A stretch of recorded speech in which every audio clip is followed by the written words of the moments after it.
Hi, magandang gabi po sa inyong lahat. Magandang gabi po sa inyong lahat for our third reading of the day. Yan.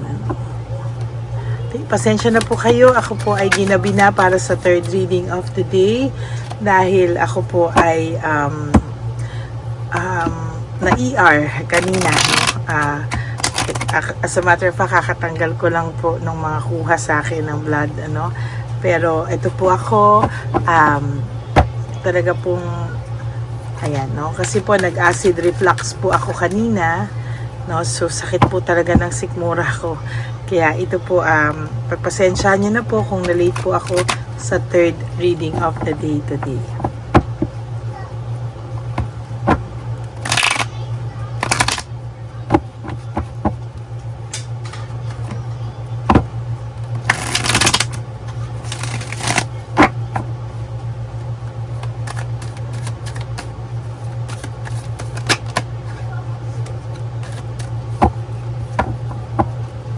Okay. Pili po tayo ng 20 cards. 1, 2, 3, 4, 5, 6, 7, 8, 9, and 10. 11, 12, 13, 14, 15, 16, 17, 18, 19, 20. Tingnan po natin kung ano po ang makikita natin sa ating third reading of the day.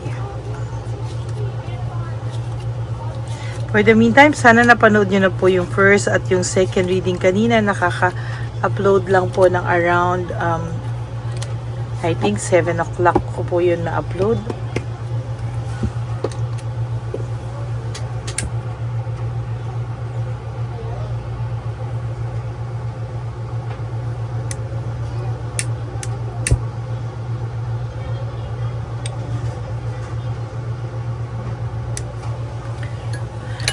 Okay, tingnan na po natin kung ano po ang makikita natin sa ating third reading of the day.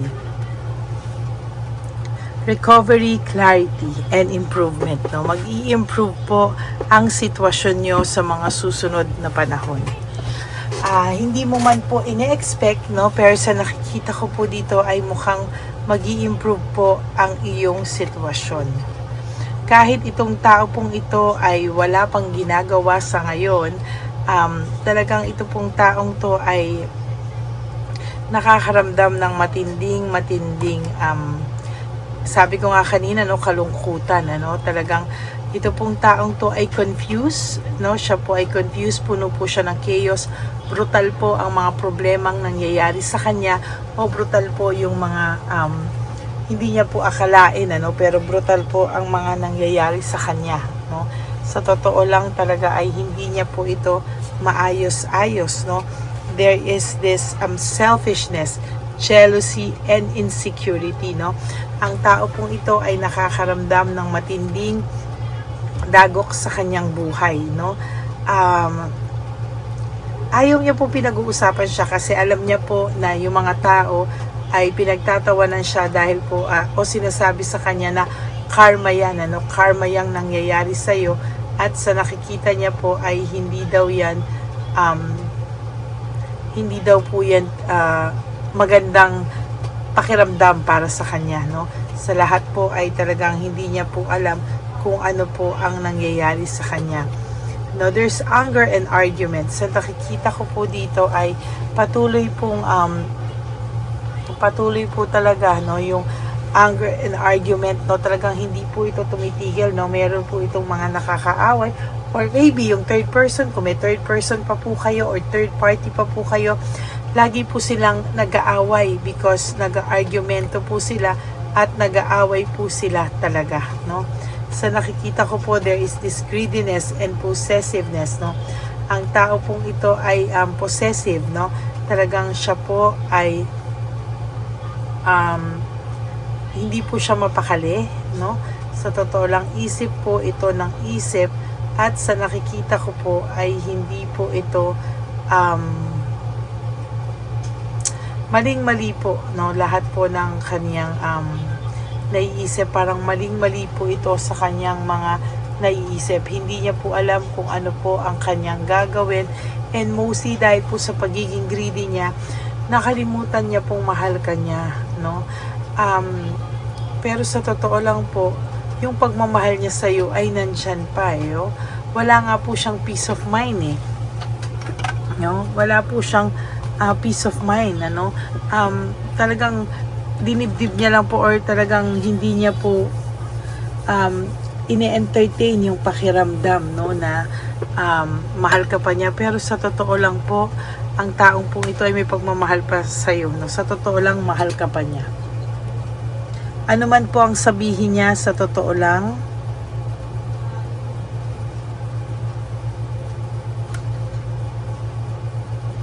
mahal ka pa niya.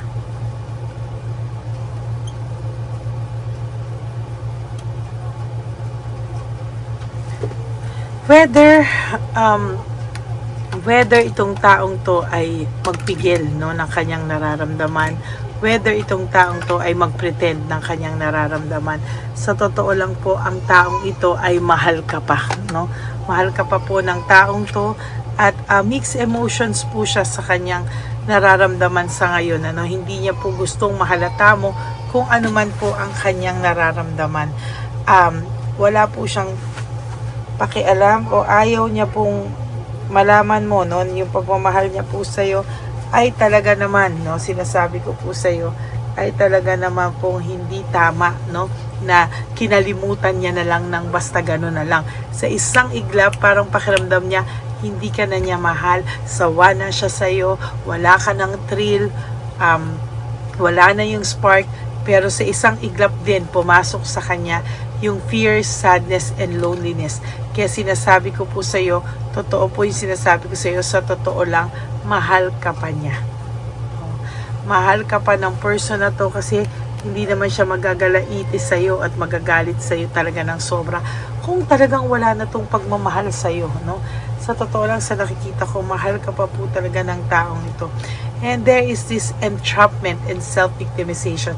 Ang tao pong ito ay nakakaramdam ng matinding trap, na pagka-trap sa sarili niyang kalokohan. At sa nakikita ko po, sobra po kasi yung naging kumpiyansa nito sa kanyang sarili, no? Na nakalimutan niya po yung lahat ng magagandang ginawa mo para sa kanya. Kung hindi pa man siya ganyan ngayon, tsaka pa lang po siya namumblema sa ngayon, ano? Leaving behind, walking away, itong tao pong ito ngayon ay nakakaramdam ng matinding kagustuhang umalis at magpakalayo-layo. Naguguluhan po siya sa nangyayari sa buhay niya. Mahal ka pa niya, pero hindi niya po alam bakit po siya nakakagawa ng mga kasalanan, ano? Dissatisfaction and lack of inner joy. Itong tao pong ito ngayon ay nakakaramdam ng sobra siyang dissatisfied sa nangyayari sa buhay niya ngayon. Na-anxiety po siya. Alam niya pong nasaktan ka niya for the ilang beses na nasaktan ka niya, pero hindi niya po mapigilan yung sarili niya, no? Every time po na gugustuhin po niyang wag nang makasakit ng damdamin mo, hindi niya po alam bakit po talagang bakit hindi niya po mapigilan talaga na mangyari o makasakit siya ng damdamin mo, no? Itong tao pong to ay na-anxiety, no? Talagang hindi niya po alam kung ano ang gagawin mo niya sa'yo. Dahil talagang alam niya po na nasaktan ka niya. Yan, no? Yung kanya pong mga kasamahan o kanya pong mga kasama, talaga sasabihin ko po sa inyo ay may matinding impluwensya o maling impluwensya po sa kanya, no? So tutuusin mo po itong taong to, mabait naman po to nung araw, no? Hindi naman po siya ganun kademonyo nung araw. Kaya lang po, talagang sabi ko po sa inyo ay hindi po ito natatahimik sa ngayon, no? Talaga pong puno po siya ng pagkabagabag, puno po siya ng lungkot. Talagang hindi mo po alam kung ano po ang gusto niyang gawin sa sarili niya, kasi itong tao pong ito talaga ay nakakaramdam ng matinding pain, matinding sorrow.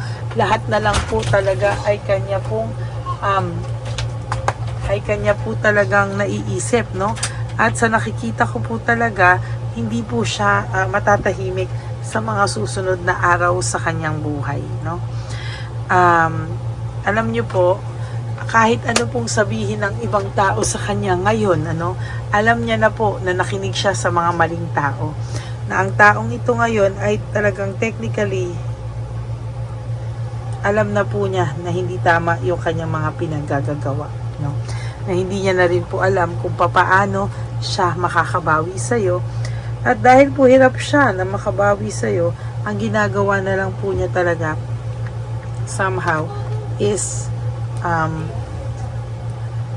hindi niya na po akalain na gugustuhin niya pang bumawi sa'yo nung una, no? Kaya lahat ng pagmumura, masasakit na salita, lahat po yan ay talagang sinadya niya, no? Para masaktan ka. Pero ngayon po, kung pwede niya lang daw i-take back yung words, no? Ay gagawin niya daw po talaga, no? Kung pwede niya lang daw po talagang akuin lahat na ng kasalanan ay ginawa niya, kaso wala po siyang mukhang iharap sa iyo, no? Hindi rin naman po niya kayang magmahal ng iba, no?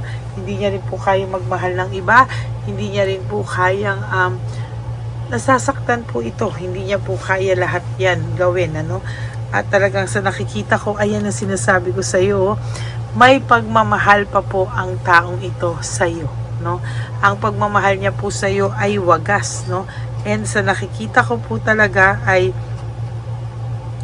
hindi po to titigil, no? Hanggang makalapit ito sa iyo, dahil wala po siyang kagana-gana sa mga tao ngayon sa paligid niya, no? Alam niya po na siya po ay natukso lamang, at hindi po yan dahilan, no? Na para kung ano-ano man ang gawin niya sa iyo, masasakit na salita, masasakit na bagay, at depressed po talaga ang taong ito. Yung depression niya po ngayon sa iyo, na nararamdaman, ay talagang hindi niya po maipaliwanag, no? At talagang nakakaramdam po siya ng emptiness and emotional loss, no? Talagang sabi ko po sa iyo, pinagsisihan niya po ang pag-iwan niya sa iyo, no? And sa nakikita ko rin po dito, very, very disorganized ang taong ito. Pinipilit na lang po niya na maging maayos, no? Pero sa totoo lang po ay talagang hindi niya po alam ang kanyang gagawin. Talagang sabi ko nga po sa inyo, no? Hindi niya na po alam kung ano po ang mukhang ihaharap niya sa iyo. Kaya sa lahat po ng nangyayari, kaya po siya inaaway ng inyong karibal o ng naging karibal nyo sa kanya, because naiisip po nito at nararamdaman po nito na mahal pa po kayo ng person nyo, at wala rin po silang direksyon, no? Panay conflict po ang nangyayari sa kanila, no? Sabi ko nga po sa iyo, ito po ay lahat ng mixed emotions po to, lahat ng mga masasamang negative emotions ay nasa kanya. Minsan galit siya, minsan naawa siya sa sarili niya, over fatigue na siya, exhausted siya. Yan po ang nakikita ko sa inyong person, ano? Kaya alam mo, sabi niya, lahat ng emotions na to na nararamdaman niya is really bound lang dahil po sa mahal ka pa pala niya. Sa totoo lang, mahal ka pa po talaga ng person mo. Okay, that is your third and final reading for the day. I hope na naka-resonate po kayo. And if you do, can you please give me a like and comment down below para naman po alam ko po ang inyong emosyon, ano?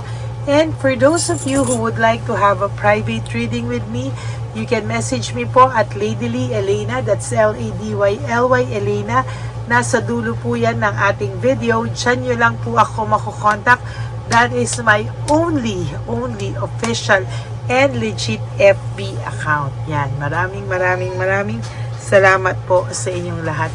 And Ang tangi ko naman po sa inyong laging paalala ay nilalabas ko rin po dyan ang fake account ng Lady Elena na kung saan siya po ay patuloy na nang i-scam ng hack. Kaya ingat po kayo dyan na wag po kayong magpapauto, no? Talagang sinasabi ko po sa inyo, kayo po ay maging alerto. Okay? So maraming salamat po sa inyong lahat sa pakikinig po, no? And para naman po sa aking mga ever loyal, solid, and faithful na Lady Elena family, I love you all from the bottom of my heart. Mahal na mahal ko po kayong lahat. At sana po ay nasa mabuti kayong kalagayan, ano? At sinasabi ko po sa inyo ay talagang ako po ay sinasabi ko na you have to live one day at a time, no? Huwag nyo muna pong isipin yung mga susunod na okasyon sa buhay nyo, lahat, no? Kaya sabi ko nga po sa inyo, kayo po ay patawarin nyo ang inyong mga sarili, kasi talagang kailangan nyo pong patawarin ang inyong mga sarili dahil po para po gumaan yung pakiramdam nyo, no? And you have to spoil yourself. You do 3 things that will make you happy for today. Prioritize yourself, make yourself happy, and yun nga po sinasabi ko, forgive yourself, no? And always be grateful, no? Because we are still alive, we are healthy, at mabuti po at talagang healthy pa tayo, no? Masasabi ko po yan kasi kaka-check up ko lang po, and awa naman po ng Diyos, mababa lang yung potassium ko, at may fatty liver lang po ako, pero the rest is all normal. Kaya thank you, Lord, from the bottom of my heart. And ang lagi ko pong payo sa inyo din, no, is to realize that life is so short. Don't make it shorter by stressing yourself from all the pains and heartaches na binigay sa inyo ng kahapon. Just surrender everything to the divine universe and just let go and let God write your life and love story. I will be back for another set of reading, no, not meeting, for another set of reading. Huwag po kayong mag-alala, ako po ay magbabalik. Pero sabi ko nga po sa inyo, ha, always love yourself, because self-love is still the best love of all.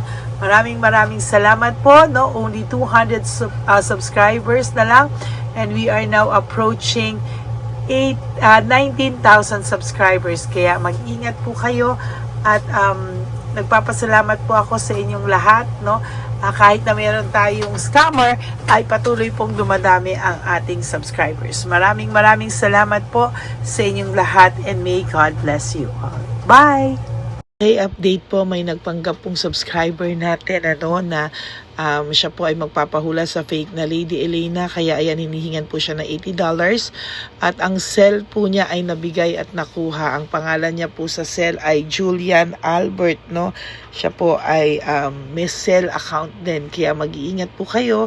Ayan po, no, kung sino man po yung scammer na Julian Albert na yan, no, i-insensuhan po natin yan para siya po ay makonsensya. Kung wala man po siyang konsensya, at least po bumalik sa kanya lahat po ng kanyang ginagawa, at maling-mali po yan, ano. Basahin niyo po lahat yan, makikita niyo po, ayan po ang cell number niya, at Julian Albert na yan, ano, para po talagang ma-report din po natin yan na siya ay gumagamit ng cell account na Julian Albert. Mag-ingat po kayo, ayan po yung number niya, ayan po yung pangalan niya.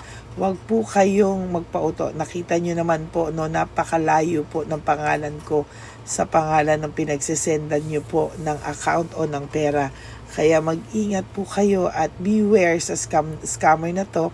At talagang ayan po, pinost ko po ang kanyang pangalan dito para maging babala po sa inyong lahat. Maraming salamat po.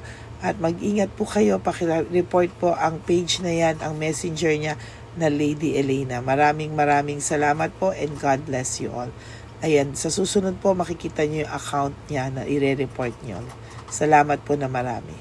Magandang gabi po ulit sa inyong lahat. Ako po ay muling nagpapaalala sa inyo na mayroon pong lumalabas sa FB at Messenger account na fake account po, no, nang hihingi po ng $25 through PayPal at hindi po yan totoo. Huwag po kayong maniwala dyan. At pag sinabi mo po na gusto ko pong marinig ang boses nyo or makita kayo, ang sasabihin po ay magbibigay kami ng link. Buksan mo yan at pagkatapos ay makikita mo ako. Huwag po kayong maniniwala dahil yan po ay hindi totoo. Yan po ay isang malaking scam na pag binuksan nyo po ay mahahack po lahat-lahat sa inyo. Mahahack po ang inyong mga personal details. Lahat po, lahat ay mahahack. Ako po ay nalulungkot na ito po ay nangyari, ngunit sa talagang may mga tao pong masasama at may mga tao po talagang hindi makatiis na hindi gumawa ng masama sa ibang tao. Pero maging aware po sana kayo, tulungan niyo po ako, i-report po natin yung fake na yan at sa FB para siya po ay mawala na at wala na po siyang mabiktima pa, no? Nandyan po lahat ng details at maraming salamat po sa inyong lahat. Maraming salamat po sa inyong lahat at mag-iingat po kayo.